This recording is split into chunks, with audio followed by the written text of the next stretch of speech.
O corpo pode se tornar um ponto de acesso para o domínio do ser. Vamos nos deter mais profundamente nisso agora. Água? O que você quer dizer com isso? Não estou entendendo nada. É o que um peixe diria se tivesse uma mente humana. Por favor, pare de tentar entender o ser. Você já teve lampejos significativos do ser, mas a mente vai sempre tentar espremê-lo dentro de uma caixa e colocar-lhe um rótulo. Isso não dá certo. O ser não pode se tornar um objeto de conhecimento. No ser, o sujeito e o objeto formam uma coisa só. O ser pode ser sentido como o eternamente presente Eu Sou, que está além do nome e da forma. Sentir e, em consequência, saber que você é e permanecer nesse estado profundamente enraizado é o que se chama iluminação. É a verdade que Jesus diz que nos libertará. E essa verdade nos libertará da ilusão de que não somos nada mais do que o nosso corpo e a nossa mente. Essa ilusão do eu interior, nas palavras de Buda, que está o erro central. Libertará dos inúmeros disfarces do medo, que é uma consequência inevitável dessa ilusão. O medo que não vai parar de nos torturar enquanto continuarmos extraindo o sentido do eu interior exclusivamente dessa forma efêmera e vulnerável. E libertará do pecado, esse sofrimento que inconscientemente infligimos a nós mesmos e aos outros, enquanto a ilusão governar aquilo que pensamos, dizemos e fazemos. Não gosto da palavra pecado. Posso entender isso durante muitos séculos. Foram se acumulando interpretações erradas em torno de palavras como pecado, devido à ignorância, à incompreensão ou a um desejo de controle. Embora todas contenham um fundo de verdade, se você não for capaz de olhar para além de tais interpretações e por isso não reconhecer a realidade para a qual a palavra aponta, então não a use. Não se prenda às palavras. Uma palavra nada mais é do que um meio para atingir um fim. É uma abstração, tal qual um letreiro em forma de seta em um poste. Uma palavra aponta para além dela mesma.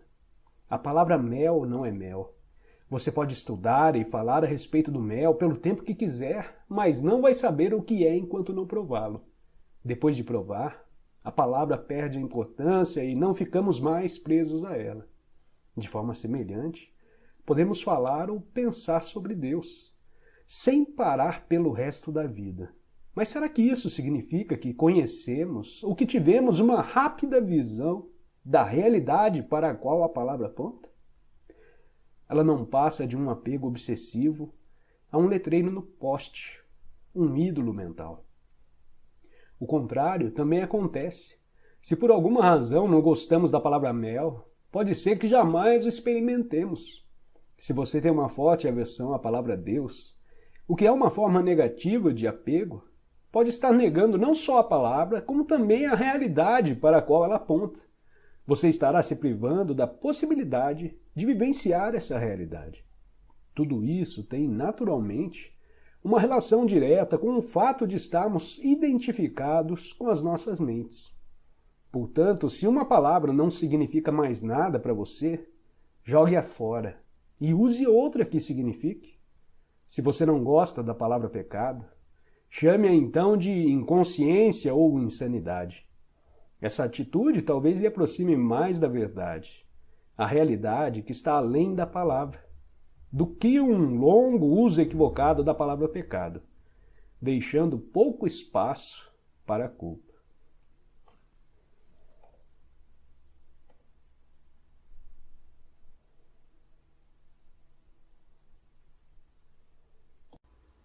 Seu sentido de eu interior. Até mesmo a busca de uma resposta, de uma solução ou de uma cura se torna parte dele. O que mais temem é que seus dramas tenham um fim. Enquanto essas pessoas forem a mente, seu maior medo será o propósito despertar. Quando vivemos em uma completa aceitação do que é, todos os dramas da nossa vida chegam ao fim. Ninguém consegue ter a mais leve discussão conosco. não importa quanto tente. Não se pode discutir com alguém completamente consciente. Uma discussão implica uma identificação com a mente e uma determinada posição mental, tal como resistência e reação às posições da outra pessoa. O resultado é que as polaridades opostas ficam mutuamente energizadas. Esses são os mecanismos da inconsciência. Ainda podemos estabelecer o nosso ponto de vista de um modo claro e firme, mas não haverá nenhuma força reagindo ao fundo, nenhuma defesa e nenhuma agressão. Assim não se transformará em um drama. Quando estamos completamente conscientes, deixamos de estar em conflito. Ninguém que esteja em unidade consigo mesmo consegue pensar em conflito.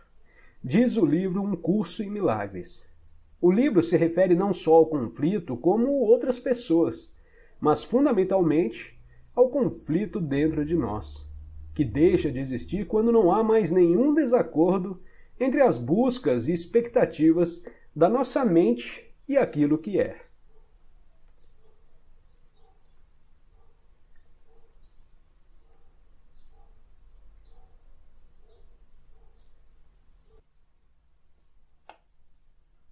Faça o que você tem de fazer. Enquanto isso, aceite o que é. Como mente e resistência significam a mesma coisa para nós, aceitar aquilo que acontece nos liberta na mesma hora do domínio da mente e restabelece a nossa conexão com o ser.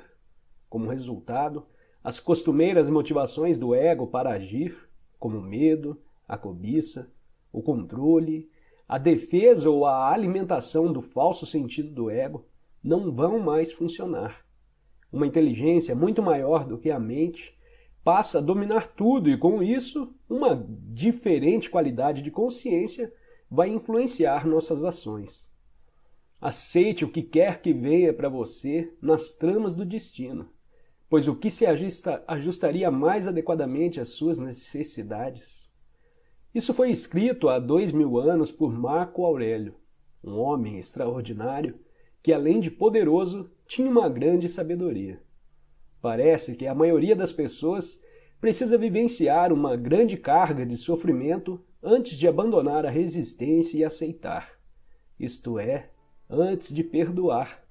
Com o perdão, acontece o milagre do despertar da consciência do ser, através do que aparenta ser o mal. A transformação do sofrimento em paz interior. Todo o mal e todo o sofrimento do mundo vão nos forçar a descobrir quem somos realmente. Assim, aquilo que de uma perspectiva limitada percebemos como mal, é na verdade parte de um bem maior que não tem opositores. Entretanto, isso só se torna uma verdade através do perdão. Sem ele, o mal permanece como mal. Através do perdão, que significa reconhecer a falta de consistência do passado e permitir que o momento presente seja como é, acontece o milagre da transformação. Não só no lado de dentro, mas também do lado de fora. Um espaço silencioso de uma presença intensa surge dentro de nós e à nossa volta. Quem quer e o que for que penetre no campo da consciência será afetado. Algumas vezes de forma clara e imediata, outras em níveis mais profundos, com mudanças só notadas algum tempo depois. Você dissolve a discórdia, cura o sofrimento, desfaz a inconsciência sem fazer nada. Simplesmente sendo e sustentando essa frequência de presença intensa.